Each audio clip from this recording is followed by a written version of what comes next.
How is everyone doing out there? Here in northern New Jersey, I'm on either day 9 or day 10 of self-quarantine. And over the weekend, the governor shut down any non-essential businesses. So that really limits us to where we can go and what we can do. But good news is I still have a good chunk of food at home. Today's project, we're going to be making some kale chips. This recipe is going to be completely vegan for my vegan friends out there. So let me show you how this is going to work. So these are the main ingredients of what I'm going to be using. As you can see, I have this massive bag of kale. It is a full pound, so that's probably the equivalent of about 2 or 3 cleaned up bunches. And to make it vegan and kind of cheesy tasting, the 2 key ingredients, and this is a good tip for those of you that might want to either go vegan or want like a little bit more plant-based food in your lives. Cashews, we're going to be soaking them and making them into a creamy sauce. And nutritional yeast. This is one of my favorite products, even though I'm omnivorous. I love sprinkling this on vegetables and on popcorn.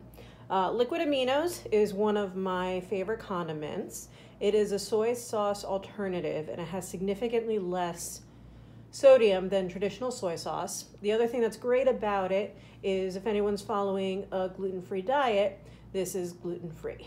So for my vegans out there and my gluten-free friends, get ready to have a great snack. But even if you eat everything, as long as you don't have like a tree nut allergy, this recipe will be good for all of you. All right, you guys, we have all our ingredients ready to go to make these kale chips. So I have in this really large mixing bowl about half the kale because I decided I'm gonna make 2 flavors. I soaked the cashews in water. They've been soaking for a few hours. So now you'll see they're very soft, like they're crumbling into paste in my hand. And that's what you want. If they get too crunchy, they're not gonna process as well. I have the liquid aminos here. I have a couple garlic cloves, the nutritional yeast, some lemon. I do have some olive oil, which I may or may not use depending on how smooth the cashews are. And I'm also gonna do a ranch flavor with the other half of the kale. So what I'll do is I'll mix half the batch up, get it ready, and then I will mix this into our mixture that will coat the kale, and we'll have another flavor ready to go. So stay tuned. You'll see now in my food processor that I drained the liquid from the cashews, and I've added a couple of cloves of garlic.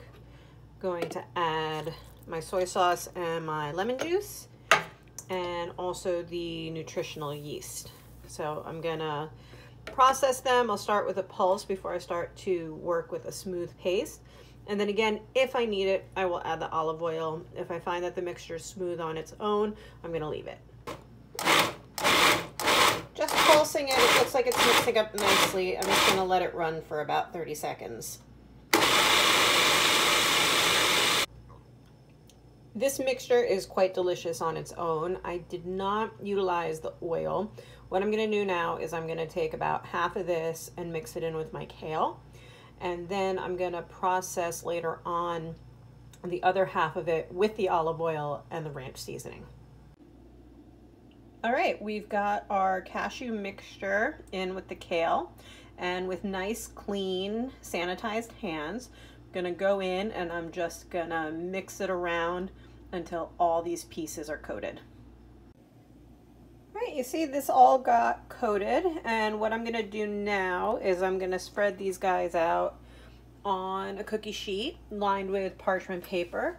I have my oven set at 200 degrees, or if you own a food dehydrator, you can use that. But I like the simplicity and the size of the oven. So this is gonna go into the oven for several hours, probably about 4. If I lower the temperature, I could even possibly do it overnight. It's late here in New Jersey, so I'm probably gonna set my oven timer and I'll just have it shut off automatically. One last shot of this before it goes in the oven. So as you can see, because it's pre-cut kale, they're kind of shaped a little bit differently. If this was something that was uniform in size, I would just set it and forget it. But in the case of these kale chips, what I'm going to do is I'm periodically going to open the oven and just move them around because some will dry out faster than others. All right, guys, this first batch took about 3.5 hours. You'll see they shriveled up quite a bit, which is what you want, and they are nice and crunchy. So I wish you all luck making these on your own. Have a great night.